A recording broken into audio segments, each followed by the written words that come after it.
What's going on, everyone? Welcome to the Monday, August 4th edition of the Ship My Money Show. I'm your host, Adam Scherer. You can follow me on Twitter at ShipMyMoney DFS. 9-game MLB slate tonight. One game with some weather concerns. Atlanta, Milwaukee looks okay right now, but definitely one to keep an eye on. We have a game in Coors Field.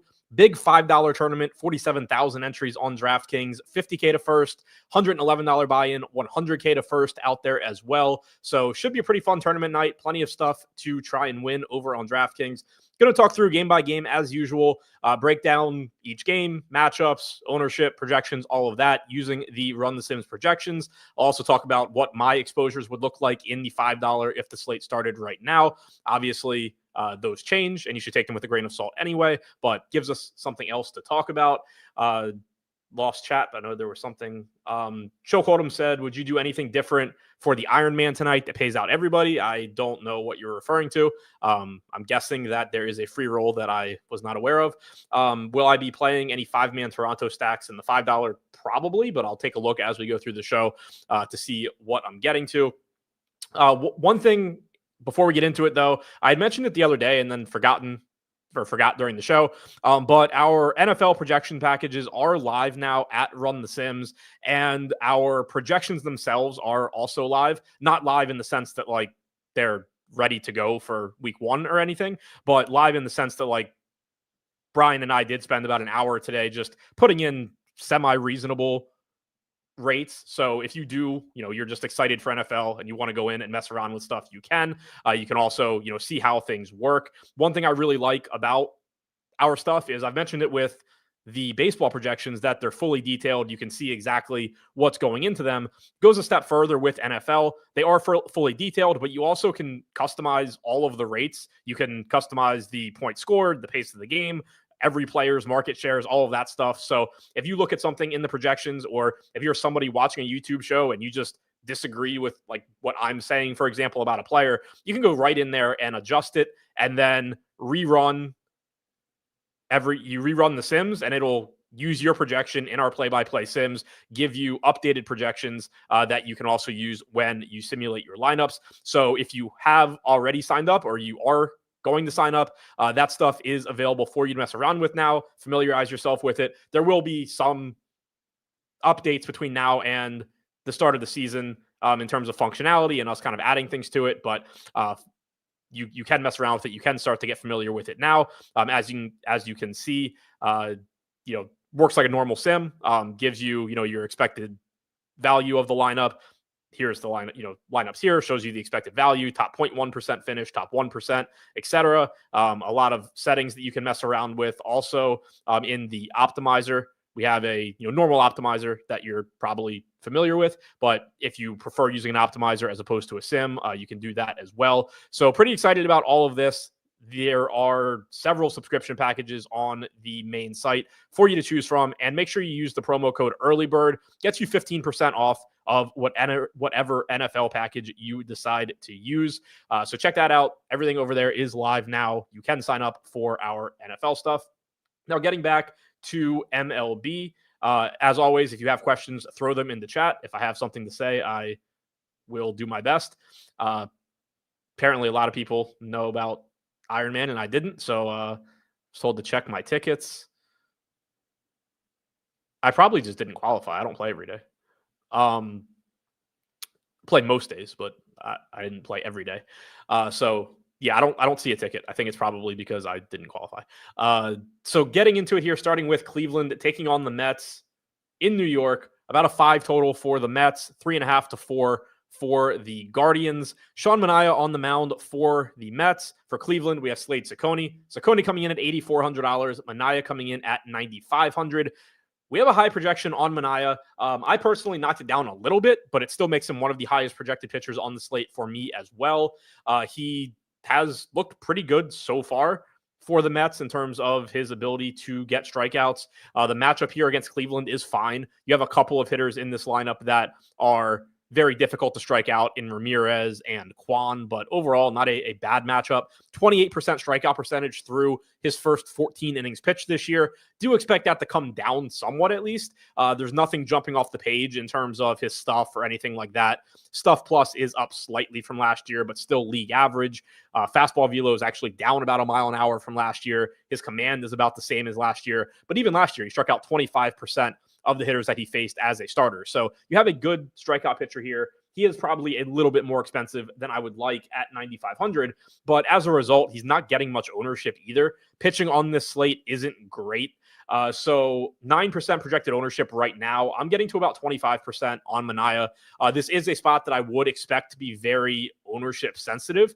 If we get closer to lock and my ownership projection on him has gone from 8 or 9% to 13 or 14%, I would assume that he's coming back towards that 15% mark pretty quickly, given that he's not a great point per dollar value, even with the very healthy projection. But right now, with him only getting about 8 to 9% ownership, he does look like a good contrarian play to me. For Ciccone on the other side, not a very good matchup here against the Mets. I am not getting to him at all. Neither is the field, really. 1% projected ownership. He's fine as a pitcher. We have seen his strikeout stuff increase a bit this year. Up to 20%. Actually, it's come down to earth some. He's at 20% this year. He was at 19.5 last year, 76 and a third innings pitched, below average stuff, above average command, although the command so far this season has taken a very big hit compared to last season when it was exceptional. Now it's just a little bit above average. But mostly it's the matchup here and the fact that he is 8,400. It's not like you're getting a really cheap price tag on him or anything like that. 3.77 ERA, 4.06 xFIP. Again, I think he's a perfectly fine pitcher, but not somebody I really want to roster at 8,400 against the Mets here. Mets against right-handed pitching this season, ranked 20th in strikeout percentage on their active roster. They are also 5th, tied for 4th in WRC+. Just not a spot that I'm really looking to target on this slate. For the batters here, starting with the Guardians. People talking about weather in chat. Right now, at least, and again, it's summer, so always keep an eye for other spots to pop up. But right now, it does look like Milwaukee, Atlanta is the only one that looks problematic at the moment. Starting with Cleveland, not Milwaukee. Starting with the Cleveland side here, Jose Ramirez getting 4% ownership. That is the highest of anybody on the Guardians. I'm getting to 8% of him, 7% of Santana, 5% apiece on Fry, Angel Martinez, Steven Kwan. So this is one of those teams where I'm technically, I guess, over the field, but it's not a team that I'm actively building around or anything like that. It goes without saying that if you get to Jose Ramirez, that's fine. He's obviously a really good hitter, but not a great spot here against Sean Manaea. There are plenty of weaker pitchers that we can target on this slate. So I have a little bit of Cleveland, but nothing that really stands out, and not even enough that I would be confident in saying that it doesn't, disappear by lock. Manaea so far this season, again, a limited sample, only 14 innings pitched, but a 161 expected ISO to righties, no power allowed to lefties. You go back to last year, 146 expected ISO to righties, 295 expected WOBA, lefties a 145 expected ISO and a 310 expected WOBA, 29% K percentage to lefties, 24.5% to righties. No real glaring weaknesses to target with him. The Guardians lineup is predominantly right-handed. The only lefties in there are Steven Kwan and Nolan Jones. So that does, pull his not even like pull his projection down, because normally he's facing more righties than lefties. If you had more left-handed bats, that would be great, but still a nice spot for him, even with the righties. Still has an above average strikeout percentage against right-handed pitchers right-handed hitters rather, going back to last season. For the Mets here against Ciccone, Juan Soto is my highest owned Mets bat at about 13%. He's only projected for 5% ownership. Mark Vientos getting 6% at $2,500. So Vientos as a value play certainly has some upside here, but the Mets aren't getting too much ownership here either. 5% coming into Brandon Nimmo, around 4% to most of the rest of this offense. I'm pretty much in that 5% range on most guys. Again, I have 13% Soto. I have 8% Lindor, 7% Vientos, 6% Alonso. So not too far over the field on anybody other than Lindor, or Soto rather. And obviously on Soto, I'm happy to be there. Ciccone has had pretty big power issues to both sides of the plate so far this year.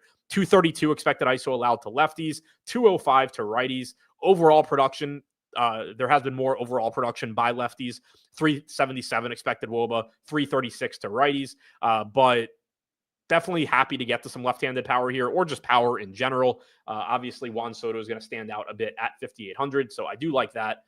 Moving on to the Royals taking on the Red Sox in Fenway Park. About a 5 total for the Red Sox, about 4.5 for Kansas City. Brian Bayo pitching for the Red Sox. Bailey Falter, recently acquired at the deadline by the Royals, is going for them. I haven't looked yet to see how much Boston I'm getting to, but I will say this is a very scary park for Bailey Falter to pitch in. He doesn't throw very hard and generally does give up fly balls. Pulled fly balls in Fenway, you have a wall 310 feet from home plate. Obviously, it's a very tall wall, but this is not the type of park that I would want to be spending a whole lot of time pitching in if I were Bailey Falter. So I'm just saying that now before I've even looked to see if I'm getting to Boston, that even if I am not personally getting to them, I do like the home run upside, probably even a little bit more than usual for them in this park. But for the pitching, I'm not getting to either side here. Bayo coming in at 7,800, Falter coming in at 5,800. Obviously, 5,800 on Falter, you can make the case that he's just cheap. But even at that price, you don't have a great point per dollar projection on him. Bayo is the more talented of the two pitchers, but does have a very difficult strikeout matchup against Kansas City. They do strike out a bit more on the road, as you would expect, but overall, they are still 29th in K percentage against right-handed pitching this season. Bayo can certainly be very good when he's on, but overall, only an 18% strikeout percentage in 105 innings pitched this year, so not getting to either of the arms. It is a good park for hitting home runs, and I am getting to offense here, which I am happy to see, predominantly on the Red Sox side. But starting with Kansas City against Bayo, 10% ownership coming in to Bobby Witt, 7% apiece to Maikel Garcia, Jonathan India, about 6% to Perez, 5% to most of the rest of the team. This is another one where I'm mostly in line with the field, it looks like. My highest owned guy here is Bobby Witt at 9%. Clearly, play Bobby Witt whenever you want to. Tons of stolen base upside, tons of power upside, etc.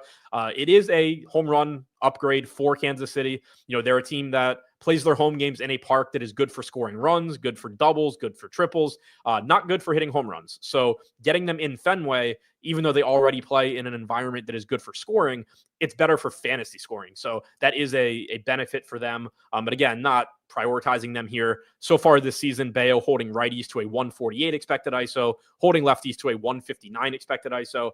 The other side here is what I am getting to. Trevor Story getting 11% ownership along with Romy Gonzalez and Alex Bregman, about 8% coming into Connor Wong and Ceddanne Rafaela, 6% or so coming into Ref Snyder, Anthony, Toro, Duran. I'm getting to 25% Trevor Story, prioritizing him at shortstop, only $4,100. Good price tag there.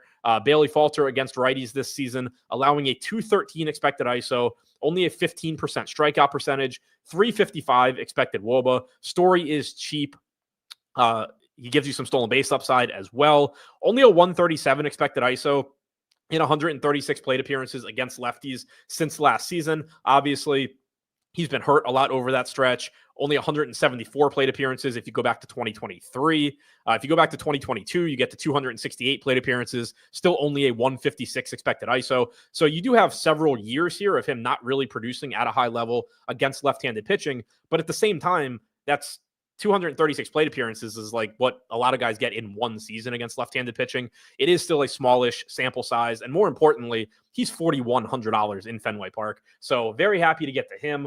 Rafaela, $4,100, second base and outfield eligible, also batting sixth. So nice spot in the lineup for him. He has spent, a lot of this year hitting down in the 8-hole or the 9-hole.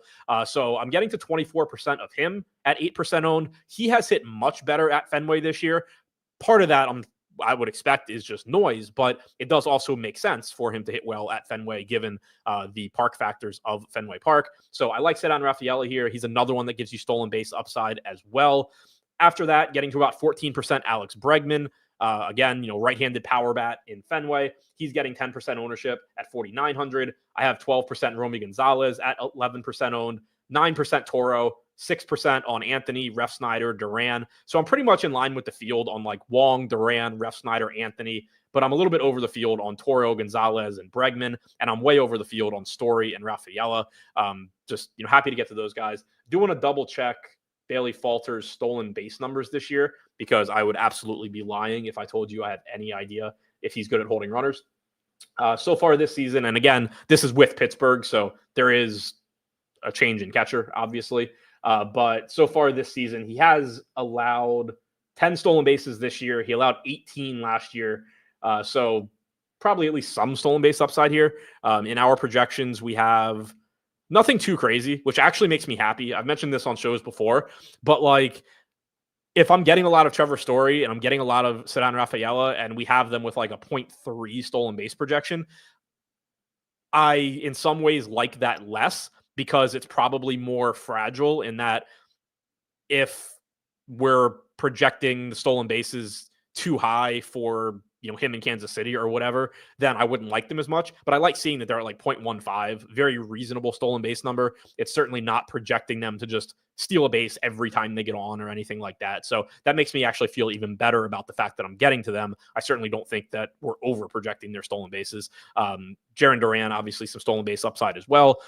Some power upside here too. Gonzalez, Bregman, Story, Rafaela all look pretty good. Witt, Perez from the Kansas City side have pretty solid home run projections also. So I like getting to the offenses here, but predominantly getting to the Red Sox and specifically getting to Trevor Story and Ceddanne Rafaela. Milwaukee taking on Atlanta. Again, talked about it at the top of the show and then a few minutes into it as well. This is the one game that right now looks like it does have weather concerns. Certainly keep an eye on it. If the slate started right now with the information that we have, I would just play it and hope that it works out. But hopefully we can get a little bit more precise information before the slate starts. Fortunately, it is one of the first games. It starts at 7:15. The entire slate doesn't start until 7:10. So hopefully we can get some sort of an update there. But on the mound, we have Quinn Priester going for Milwaukee. Eric Fetty pitching again for the Braves. I'm sure they were thrilled that they acquired him based on how he pitched in his first start. And now he'll probably get lit up again. But he is getting 7% ownership. He's $5,500. I've said it a million times over the last 10 years or however long I've been doing this. That makes him underpriced in terms of, range of outcomes versus salary. But also, this doesn't really look like a slate where I need to be saving a ton of money at pitcher and going to Eric Fetty. He's only showing up in 1% of my lineups. Like I said, Fields getting to 7%. Quinn Priester getting 5% ownership at 8,900. He's in 1% of my lineups as well. He's been a solid arm so far this season, but that's a pretty healthy price tag for a pitcher that's striking out 22% of hitters. That is up from 13% last year. Like, that's obviously good to see. His stuff plus grade, while still somewhat below average at 97, is up 6.5 points from last season. His fastball velo is up nearly a mile per hour. So there have been clear improvements here for Quinn Priester. It's resulted in a 9-point jump in strikeout percentage, 3.52 xFIP, 2.68 ERA. He's been a good pitcher. I don't see myself going out of my way to pay $8,900 for him, though. The Braves as a matchup, you can kind of say whatever you want about them. They certainly have plenty of good hitters in their lineup in terms of name value. They have mostly been bad this season, and you don't have Ronald Acuna, so that makes them worse. This is certainly not the strongest version of their lineup. Profar, Olsen, Baldwin batting third, Murphy batting cleanup, Harris, Albies, White, Alvarez, and Allen. So they are also did they trade Ozuna, or is he just not in the lineup? I honestly don't remember. But either way, when you compare this to the lineup that they've had for a lot of the season, no Acuna, no Olsen. I think somebody else is missing too, but I could be wrong. Or sorry, no Ozuna, not Olsen is in there. But either way, it's a watered down Braves lineup. If you're looking for reasons to play Priester, I personally think I'll just be getting to some other guys. But that being said, I know at least one pitcher that I have a lot of right now that I certainly would not blame anybody for not touching. And so if you were in that boat, you would have a bunch of pitcher allocation to redistribute. And maybe you go to some Priester. I don't think he's a terrible play. I would say that he's overpriced, but there are strikeouts to be had here. He has been good this season. There's no real way, to argue that. For the offenses here, 4.5 to 5 total for Milwaukee against Fetty, about a 4 total for the Braves. Certainly a better spot here for the Brewers than for the Braves. And they're pretty popular. 14% ownership coming into Contreras, 13% to Yelich, 16 to Turang coming off the double dong game yesterday. Collins getting 10%, Frelick getting 12, Vaughn getting 9, Perkins, Ortiz, Durbin all around 7. So right now, the lowest owned guy in this Brewers offense is projected to be around 7% owned. Thank you, Aggressive Goose. I knew there was somebody else missing. No Austin Riley in the lineup either. He's replaced by Nacho Alvarez. So the Brewers here are popular. I am getting to them very similarly to the field. I have 14% Contreras, 13 on Yelich, 12 on Frelick, 11 on Vaughn, and then it does drop off. So I'm under the field on Turang. I'm under on Collins, and then I'm a little bit under on Ortiz, Perkins, and Durbin as well. So the guys I'm getting the most are Contreras, Yelich, Frelick, and Vaughn. Certainly wouldn't blame anybody for going to Milwaukee. It is a 9-game slate. There are plenty of ways that you can differentiate elsewhere in your lineup if you want to. Fetty's allowed a 244 expected ISO to lefties this year, 173 to righties. So it's at least been manageable to righties, but he has still given up power. Lefties only striking out 13% of the time, 406 expected WOBA. Really good spot for left-handed bats here. Turang, 352 expected WOBA, 168 expected ISO against right-handed pitching this season. Yelich, 357 expected WOBA, 218 expected ISO. Those are your two best left-handed power bats. Yelich, obviously, more so than Turang. As far as righties that have hit for power, Andrew Vaughn, 197 plate appearances, does have a 246 expected ISO, and he has hit extremely well since going to Milwaukee. Contreras really not having a great power year, but he's a $4,100 catcher, hitting second probably. So still, is going to look like a pretty good value overall. On the Atlanta side, going up against Priester, I don't have a ton of interest here. Neither does the field. Even if you did have interest, it's kind of a difficult lineup to get to because you can't stack the number 3 hitter and the number 4 hitter together on DraftKings. You can on FanDuel, but you can't on DraftKings. Sean Murphy and Baldwin, both catchers. So that makes it worse anyway. You don't have Acuna, you don't have Ozuna, you don't have Riley. Priester's been good this year, like I said. I don't have a ton of interest in the Braves here. 3% Sean Murphy is my highest owned guy. He's also the highest owned guy for the field. Looking at Priester's splits this season, in case you are somebody looking to go up against him, 125 expected ISO allowed to lefties, 136 to righties. Just not somebody that I am really looking to get to, or target against, rather. Reds taking on the Cubs in Wrigley. Based on the total, I haven't looked at the weather, but going to go ahead and say the winds are blowing in. Basically a 3.5 to 4 total for the Reds and right around 4 for the Cubs as well.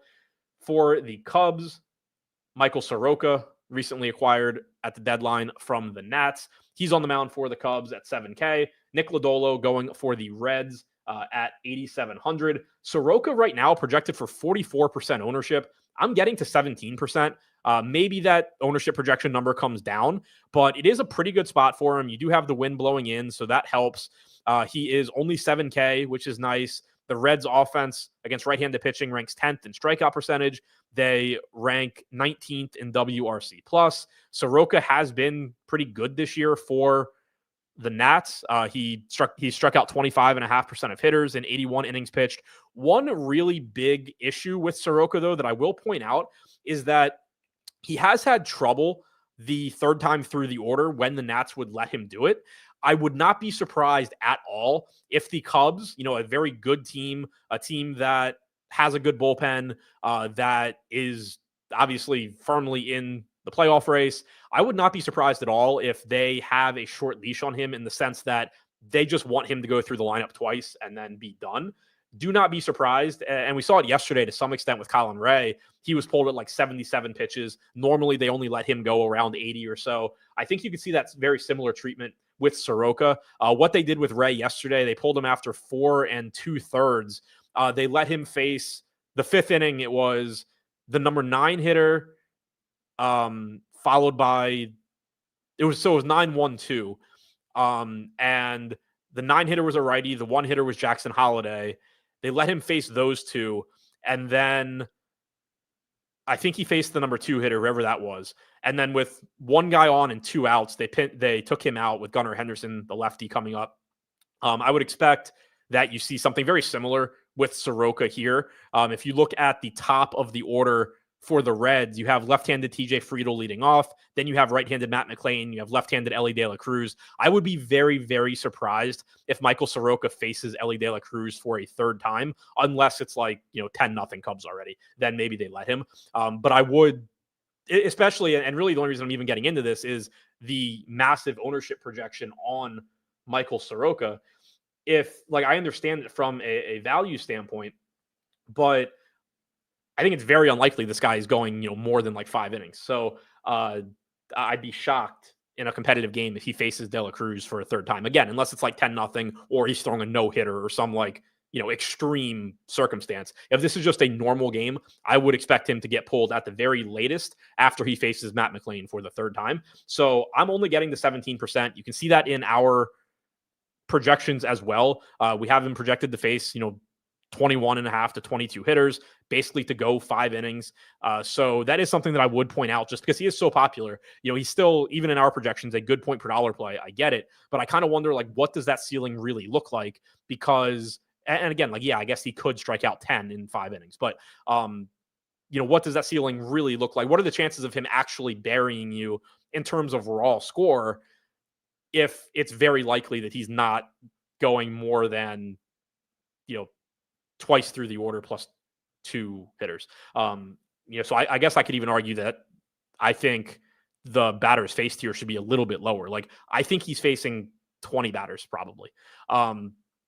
But even at that projection, I'm getting 17%, which is well below where I think the field is going to be at.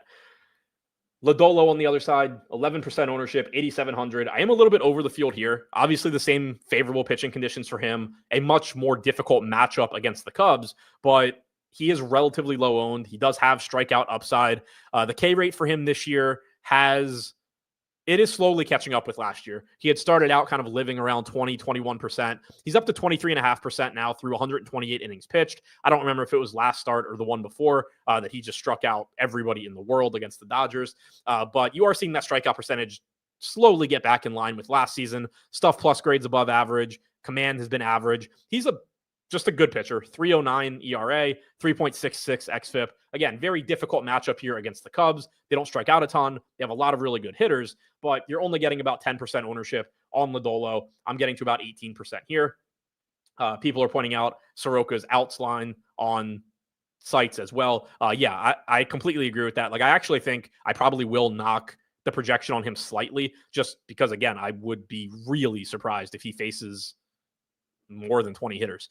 Not to say that, like, it can't happen, but I think that for it to happen, it has to be like probably nobody on base.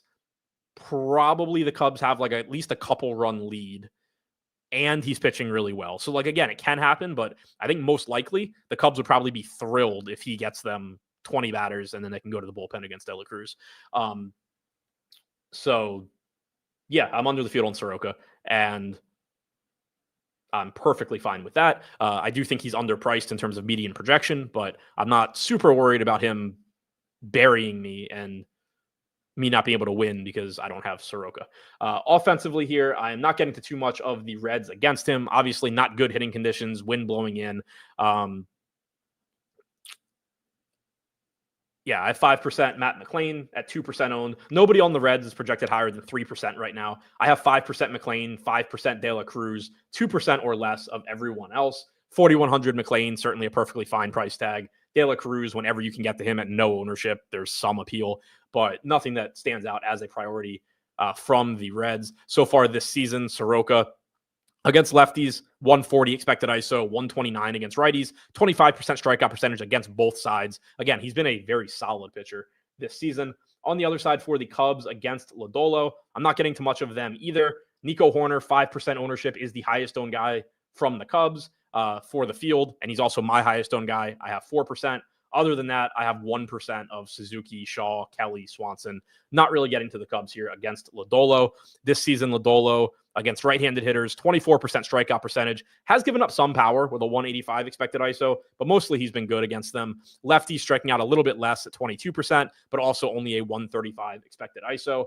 Yankees taking on the Rangers in Texas, 3.5 to 4 total for the Rangers, about 4.5 for the Yankees. Patrick Corbin, 7,600 going for the Rangers. Max Fried, 10-2 going for the Yankees. which once again, whenever Max Fried pitches means it's a day where I'm probably not going to play much Max Fried. And if he happens to go out there and score 30 fantasy points again, I'll just bitch about it on Twitter. He's getting 22% ownership at $10,200. It is a nice matchup for him here against the Rangers. They've been a disappointing team offensively so far this season. If you go back to the start of last year, their active roster has struck out more against left-handed pitching than any team other than the Orioles. They have a 93 WRC+. It's a very nice spot for Max Fried. That being said, he's only in like 3% of my lineups right now, but certainly not somebody that I can fault anybody for playing. It's not even like Soroka where I have any specific red flags to throw out there. I think Max Fried's a good play. I just happen to not really have him. He is very obviously a good pitcher. The only qualm with him at his price is the strikeout percentage being at 23%. Not that that's bad. And on this slate, it's actually pretty good. But for the salary, generally you want a little bit more. But excellent stuff. 111 stuff plus grade is up 8 points from last year, and it is the best mark on the slate. Above average command, his location plus grade is up from last year as well. His fastball velo this year is up nearly 2 miles an hour. So it hasn't translated to an increase in strikeout percentage, which is almost the same as last year. But across the board, Fried has looked better this year for the Yankees than he did last year for the Braves in terms of stuff, in terms of velo, in terms of command. Everything looks really good for him. 2.62 ERA, 3.43 xFIP. If you can get to Fried, he is objectively a good play. He's just not in many of my lineups right now. Corbin on the other side, 9% ownership at 7,600. I have 15%. He is objectively like not really a good play, but he's in more of my lineups. Goes without saying that it is a scary spot here for Corbin, but he is cheap. He has been a solid enough pitcher this year. And I think the big thing for me is probably just that he's projected to get like 1/5 of the ownership of Michael Soroka. Yeah, I prefer Soroka. If you just ask me, who scores more fantasy points between Corbin and Soroka, I prefer Soroka, but it's not by a really wide margin. I think the range of outcomes is very similar. And so I have 15% Corbin. I have like 17% Soroka. That puts me over the field on Corbin, under the field on Soroka. And I am fine with that, even though it's clearly a terrifying spot. So far this season for Corbin, he has struck out 20.5% of hitters, slightly above average command, below average stuff, but better than last year. Fastball velo about the same as last year in 109 innings pitched. He's just been decent this year. Obviously, no Judge for the Yankees makes the lineup more appealing. It's still a dangerous one. I'm not sure if we have the actual lineup yet or not. We didn't when I started the show. But yeah, still doesn't look like it's confirmed. But still a dangerous lineup, just not as dangerous.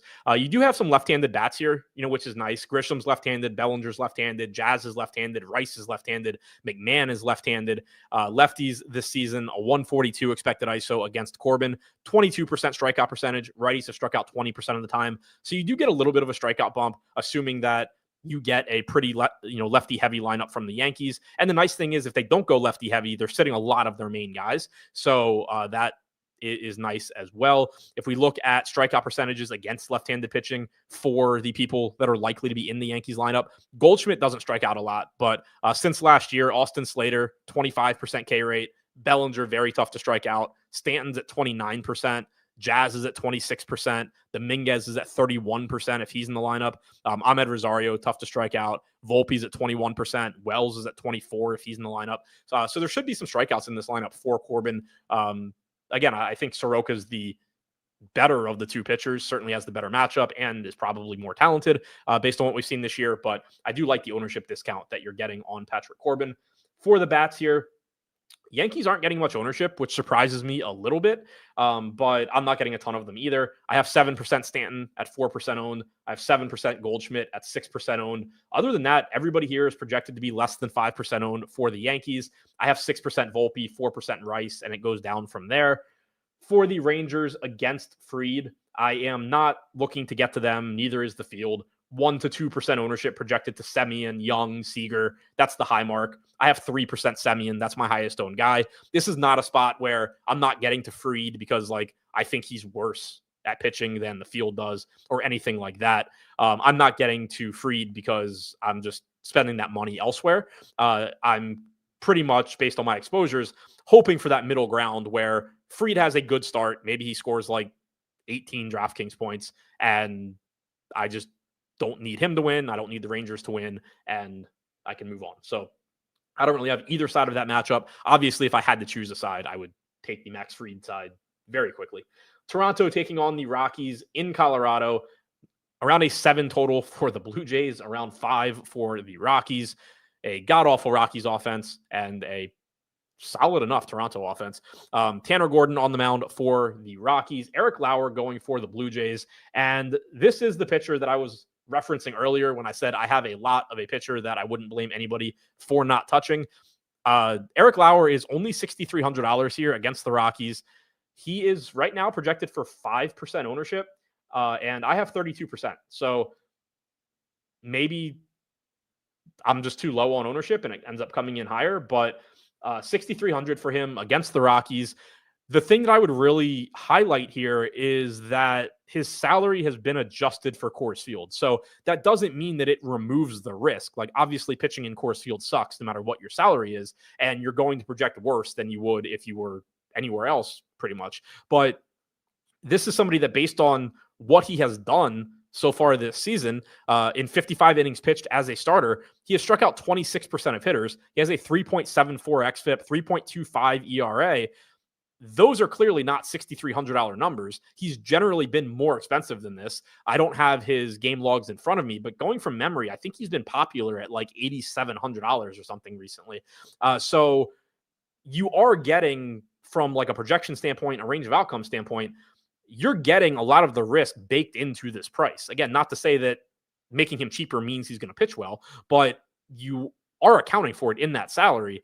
And then the fact that, at least right now, I don't have him projected for much ownership. I'm getting to a lot of Lauer here. It's a great strikeout spot against the Rockies.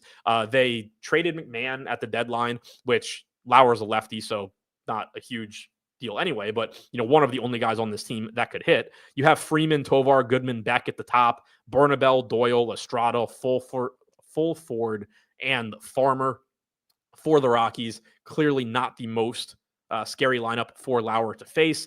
Also, this season, limited sample, or somewhat limited sample, but again, 55 innings pitched, 28.5% strikeout percentage against righties compared to 20% against lefties. If you go back to, he didn't pitch last season, go back to 2023, 25% strikeout percentage against righties, 20% against lefties. You have seen reverse splits there. He does have a double-digit swinging strike percentage on his fastball against right-handed hitters this season, double-digit swinging strike percentage on his cutter as well. So that's not something that you mind seeing against an entirely right-handed lineup either. So I do think there's a decent chance that ownership is just wrong on Lauer here, and maybe he's like 10% or 15%, especially because the salary does really jump off the page at 6,300. But either way, I'm fine with getting to him. If that ownership projection does come up, then yeah, I probably get to a little bit less. But I like Lauer here as much really as I guess you can like any pitcher in Coors. It is a good matchup. If this, again, the only negative here is the park. Tanner Gordon, I'm getting 3%. Fields at 1%. He's 4,800, so he's cheaper than a lot of hitters on the slate, but he's not a great pitcher, obviously. He's pitching in Coors, and he's facing a Blue Jays team that is one of the most difficult offenses to strike out. So the only reason I have him at all is he is $4,800, and I guess I needed that price point a few times, but clearly not somebody I want to get to. Lauer, to me, is a very interesting pitching play, though. I like him here quite a bit. For the Blue Jays bats, they're going to be popular. I'm getting to them, too. If you're playing a bunch of lineups, I don't really know how you wouldn't be getting at least some Toronto. Alejandro Kirk projected for 28% ownership. Loperfido projected for 31%. Those are the two highest projected guys here. And then pretty much everybody else is around 20%. I'm getting to 27% Kirk, 26% Loperfido, 20% on Clement, 17 on Varsho, 13 on Barger, 12 on Guerrero, 10 on Lucas, about 10 on Bichette, 7 on France. So I'm a little bit below the field on most of the Blue Jays. I'm right around the field on Kirk, on Loperfido, on Clement. You have some very cheap prices there. 3,500 on Kirk, 3,400 on Loperfido, 3,900 on Clement. DraftKings, I guess, removed them from the Toronto section in their file or something. I don't know how only half of a team gets priced up, but that's pretty much what happened here. So essentially, I'm around the field on the value guys, and then still getting to, but a little bit below the field on the guys that are at least somewhat correctly priced. Goes without saying, Toronto looks great here. Just figuring out how to build lineups that also have low-owned players in them. I know somebody had asked earlier if I was getting to five-man stacks. Yeah, they're my highest owned 5-man. They are If I'm playing 150 lineups, they're in 20 of them as a 5-man. If I take a look quickly at what those lineups look like, I can't see the ownership numbers, but looks like I'm mixing in Lauer with them a decent amount. Manaya, who is pretty low owned. Lodolo, who's relatively low owned. So I am getting some lower owned pitchers with them in general. So it's definitely, if you are going to them as a 5-man, I think, clearly it's going to project well. It's just a matter of figuring out, how you can be different elsewhere, since you are taking up 5 out of your 10 spots with pretty popular players. Would my stance change if I'm playing FanDuel? Yeah. Now I'm saying this without knowing FanDuel pricing off the top of my head, but if we flip over to FanDuel really quick, we have him projected. Yeah, I mean, in terms of in terms of fantasy points, he's relatively low, but also he's 9,800 on FanDuel. So yeah, I wouldn't really be interested in him there at all. He's one of the most expensive pitchers. He doesn't project that well in terms of raw projection because he's in cores, and you only have to roster the one pitcher. So I do think it's a DraftKings specific spot where he's like $2,000 less expensive than normal, and you have to roster 2 pitchers. You don't have a lot of good pitchers on the slate. So yeah, definitely a DraftKings specific spot for me on Lauer. For the Colorado bats against Lauer, not too much ownership coming in here. 11% to Tovar, 4K shortstop batting second. But other than that, around 6% to most of this offense. I'm a little bit higher on the good pieces. I have 13% Tovar, which is more or less in line with the field. I have 12% Goodman, 11% Doyle, 10 on Freeman, 9 on Beck. So I'm a little north of the field on that, kind of 1 through 6, other than Bernabel. I have 5% Bernabel, which is in line with the field. So even though I do have a lot of Lauer, I'm a little bit above the field on the Rockies too. I don't like the matchup. Like I said, Lauer's been lights out against righties, striking them out nearly 30% of the time this season. 143 expected ISO, 276 expected WOBA, but they are a low-owned team in Coors Field, and you really don't have a lot of high team totals on this slate. It's a very weird slate in that there's not a lot of pitching that I absolutely love. There are just good enough kind of pitchers, or good pitchers at prices I don't necessarily love, like Max Fried. So if you look at the team totals here, Toronto jumps off the page at around 7, but coming in around 5 for Colorado puts them in the mix for the second highest team total on the slate. So I certainly don't mind being a little bit above the field on their actual, relatively competent hitters, even though I do think the matchup against Lauer is a tough one. Tampa Bay taking on the Angels in Anaheim, 4.5 total for both of these teams. For the Rays, we have Adrian Hauser, newly acquired. For the Angels, we have Yusei Kikuchi at 7,900. And thank God I am not getting 80% Kikuchi for the first time in a while. I still have him around 20%. Fields at about 30. So I'm a little below the field on him, but still getting there. Good strikeout pitcher, obviously volatile. You never really know what you're getting. It's terrifying to click him, but still has a 24% strikeout percentage this year. Stuff plus is down pretty significantly from last year, about 8 points. His command has been slightly worse this year. His velo is down about a mile an hour. But overall, still a 4.08 xFIP, 3.3 ERA, 24% strikeout percentage. I think it was expected that he probably wouldn't be as good this year as he was last year. Last year kind of came out of nowhere, got paid, went to the Angels. All of those things generally make you worse, especially going to the Angels. But he is still a solid pitcher. The matchup here against Tampa Bay is pretty boom or bust as well. Against left-handed pitching since the start of last season, they actually only ranked 25th in strikeout percentage, but they also are dead last in WRC+. So I take it back. They're boom or bust against righties. They're kind of the opposite. I don't even know what the opposite of that is. But against lefties since last year, they've been tough to strike out and can't hit for shit. Against righties, they hit well and strike out a lot. So I don't really know what's going on there. But either way, I think Kikuchi is a solid pitcher. I understand why he's one of the more popular guys. And yeah, happy to get to him. I'm a little below the field. We have him projected pretty well for the salary. Hauser on the other side, good strikeout matchup. The Angels strike out a lot. Hauser is 8,100, getting 3% ownership. He's in like 1% of my lineups. Only a 17% strikeout percentage this year, which is up nearly 5 points from last year, but mostly that's just because he was so bad at getting strikeouts last year. Still below average stuff overall. Has shown above average command. That's where his really big improvement this year has been. Velo and command. Fastball velo is up 2 miles an hour. Command location plus grade this year is 104 compared to 93.5 last year. So I do think that's where you're seeing the strikeouts come from probably, but still a below average strikeout pitcher overall at $8,100. Not a spot that I'm really looking to get to. For the bats on the Tampa Bay side against Kikuchi, I'm a little above the field here, but again, it's one of these teams where they're getting like 5% ownership and I'm getting like 10%. Junior Caminero, 5% owned. I have 10. Brandon Lau, 5%. I have 10. Yandy Diaz, 5%. I have 10. Ha-Sung Kim, 7%. I have 9.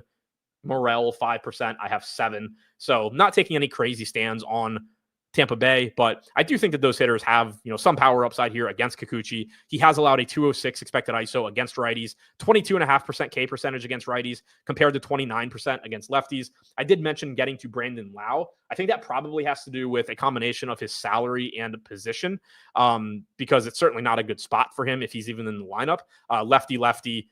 Kikuchi only allowing a 106 expected ISO to lefties, nearly a 30% strikeout percentage. But if you are going to Tampa Bay, you may as well include Lau at a relatively weak second base position, an affordable price tag. He's overall one of the best hitters in the lineup. But from an individual matchup standpoint, certainly prefer Caminero, Diaz, $3,900 Ha-Sung Kim, especially if he's the top of the order. Morel, the right-handed bats here certainly match up better. Since the start of last season, 221 expected ISO against lefties for Diaz, only 106 for Kim, 201 for Lau. So he has put up solid power numbers, only a 304 expected WOBA.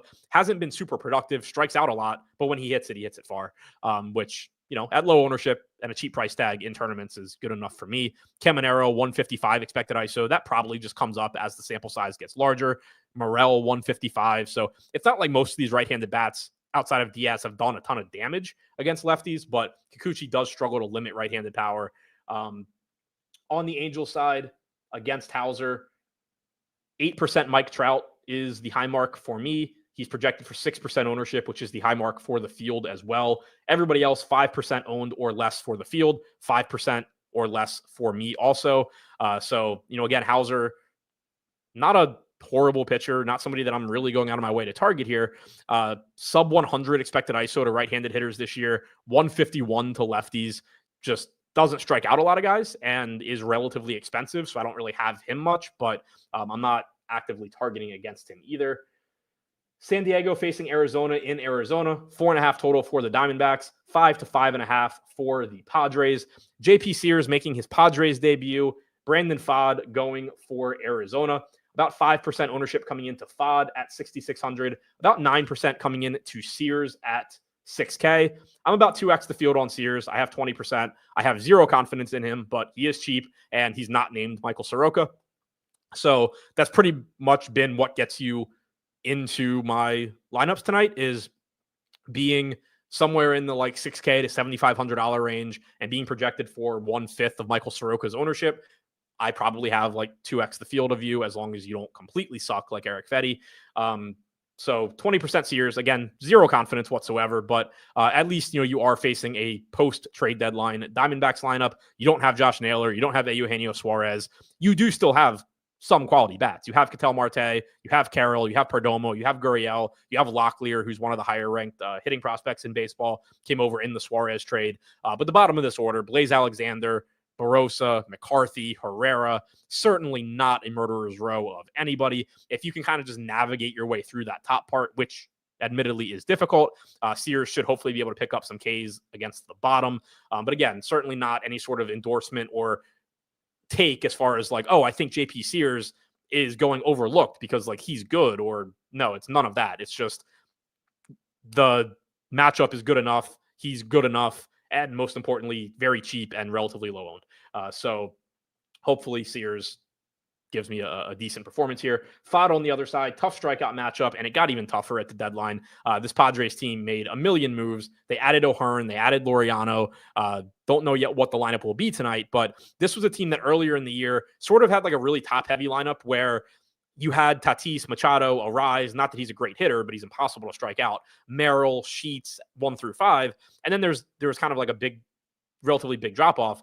Now that lineup just gets deeper where you still have Tatis, Arise, Machado, Merrill, maybe or maybe not Sheets, but Bogarts is tough to strike out. O'Hearn is tough to strike out, and he's an above average hitter. Laureano is an above average hitter. You have Cronenworth down to like the 8 hole now, probably. And then you get a catcher who it used to be Maldonado. Now it's Fairmean. I do not understand what that trade with Kansas City was, but that's besides the point. Other than the 9 spot, this is a relatively difficult lineup in terms of pretty good hitters and also being difficult to strike out. So even though he is cheap, I'm not getting too much FOD here. He's been very up or down this season, mostly down, striking out 19% of hitters, 4.03 xFIP, 5.11 ERA. So, I have mentioned it on shows before that one way, like it's very obvious that DraftKings factors ERA into their pricing because a lot of times you'll get pitchers overpriced just because they're running hot on ERA.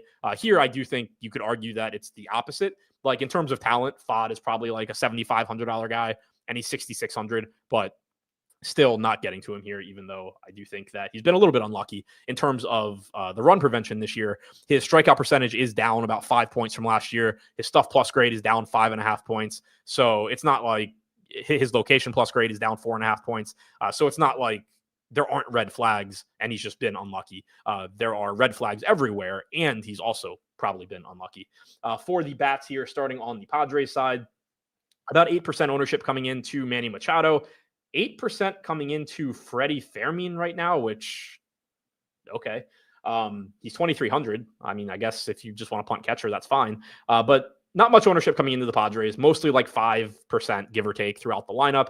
I have 11% Machado. I have 10% Tatis. Those are my 2 highest guys. And then I'm like 5 to 7% Arise, Fairmean, Laureano, Merrill, Cronenworth. So I think the Padres, again, just kind of a secondary team here. But I do like the upside. They do have one of the higher totals on the slate. FOD has allowed a 252 expected ISO to lefties and a 254 expected ISO to righties, has not been able to limit the quality of contact whatsoever this season. So I don't love the pricing here. Like that's really the issue with the Padres. 5,600 on Machado, 5,800 on Tatis. Those 2 in particular, make it pretty tough to full stack here. 4,300 for Merrill, 42 for O'Hearn, 44 for Bogarts. As a 5-man stack, it can get pretty expensive, but if you can get to them, I like them. The matchup here is pretty good against FOD, who has given up a lot of power this year. On the other side for Arizona, 8% ownership coming into Ketel Marte. I also have 8%, 5% coming into Gurriel and Locklear, 6% to Herrera and Alexander. Pretty much 5% ownership, give or take, to all of Arizona. I have 8% Marte, 6% Gurriel, around 3% on most of the other guys. So slightly below the field, but that could obviously change a little bit. I think I'll probably end up around the field, slightly higher, slightly lower on Arizona. Sears has a lot of 207 expected ISO to righties, 223 to lefties. So he's given up power to both sides of the plate as well. Ketel Marte against left-handed pitching since last season, 294 expected ISO, 420 expected WOBA. If you can find the $6,000 price tag for him, he looks great. Corbin Carroll, 170 expected ISO against lefties. Certainly not somebody, I wouldn't say I'm going out of, well, I'm obviously not because I have like 1%, but I wouldn't be going out of my way to like get to Carroll, especially as an expensive outfielder. He's 6,300 lefty against Sears. There's obviously tons of good outfield plays, but if you are stacking the Diamondbacks, Carroll is obviously good enough that if you have the salary, he's a way you can, differentiate within that stack. He's only getting 4% ownership. Gurriel, 178 expected ISO against lefties since last year as well. Finally, wrapping this one up with the Cardinals and the Dodgers in LA. Tyler Glasnow pitching for the Dodgers. Sonny Gray going for the Cardinals. Certainly 2 of the more talented pitchers on this slate, although I have no idea what to expect from Tyler Glasnow this year. $9,800 price tag on Glasnow, $9,300 on Gray. 30% projected ownership to Glasnow, 5% to Gray. That's pretty much how I see it as well. I have 35% Glasnow. I have 6% Gray. The strikeout matchup for Glasnow isn't great, but when he's on, like he has great strikeout stuff. His strikeout numbers this year are down, but he's still striking out 30% of hitters. He has the highest K percentage on the slate through 40 innings pitched. His stuff plus grade is down to 99. Again, probably some sort of rust factor there, probably increases. The really big issue for him so far has been his command. 91.5 location plus grade so far this year, was 100.5 last year. And if you saw his last start, it really summed it up. early on in the start, he was looking pretty good, and then just stopped being able to locate, was getting behind in counts, putting guys on base, and then getting hit harder because he wasn't locating. So you really kind of saw it within a start, and there's no real way to predict what it's going to be any given start at this point for Glasnow. I do think some of it probably has to do with rust. I would assume that sooner than later, he's just back to being really good consistently. But right now, I think you just have this really volatile pitcher where he's the highest projected pitcher on the slate. Or, if you wanted to argue Fried, for us, he is the highest projected. But if you're somebody that wants to say it's Fried, that's fine. He's one of the highest projected pitchers on the slate. But if he's not throwing strikes, he's going to score like 10 fantasy points. And if he is throwing strikes, he's probably going to score like 26. So there's a really wide range of outcomes for him here, but that ceiling is very, very high. He is the best strikeout pitcher on the slate, and I'm right around the field on him. And then similarly, I'm right around the field on Gray. Not a great matchup here, obviously, against the Dodgers. Very, very good offense. Gray has also taken a step back this year, which makes him still very good, but his strikeout percentage is down about 4 points to 26.5%. Stuff plus grade is down about a point this year. Location plus grade is down about 3 points, but still striking out 26.5% of hitters. That puts him behind only Glasnow and 14 innings of Sean Manaea on this slate. He has been unlucky in terms of ERA as well. 4.38 ERA, only a 2.95 xFIP here, but I'm still not in a hurry to pay $9,300 for Sonny Gray against the Dodgers. Offensively here, the Cardinals have one of the lowest totals on the slate. I'm not getting to much of them. It is a great park for hitting home runs. So if you want a reason to take hitters against Glasnow, this park is great for hitting home runs. It is a home run park upgrade for the Cardinals. I have 3% Newt Bar. I have 2% Burleson. I have 1% Donovan. That's pretty much it from the Cardinals. On the other side for the Dodgers, I don't have a lot of them either. Neither does the field. But again, if you want to go there, like you have virtually no hitter ownership coming into either of the offenses in the game being played in the best home run park in baseball.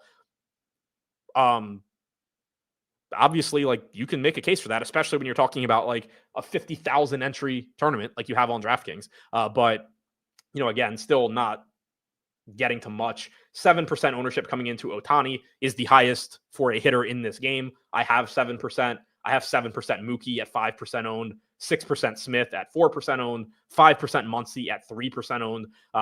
I do think that the salaries here make them tough to get to, and that's really been the case for all of the season for the Dodgers, combined with a tough matchup against Gray. But this is definitely one of those spots where if you just take a step back and don't even think about who the opposing pitchers are, which obviously matter, and it's why there's not a lot of ownership here, but you just take a step back and say like, oh, I'm gonna play unowned hitters in the best home run park in baseball. Like, okay, that's clearly fine, especially when both of these offenses have been above average against right-handed pitching. Dodgers are tied for fourth with a 114 WRC plus on their active roster. Cards are down to 17th, but for a lot of the season, they've been above average. They certainly have above average hitters that you could look to in their lineup against right-handed pitching.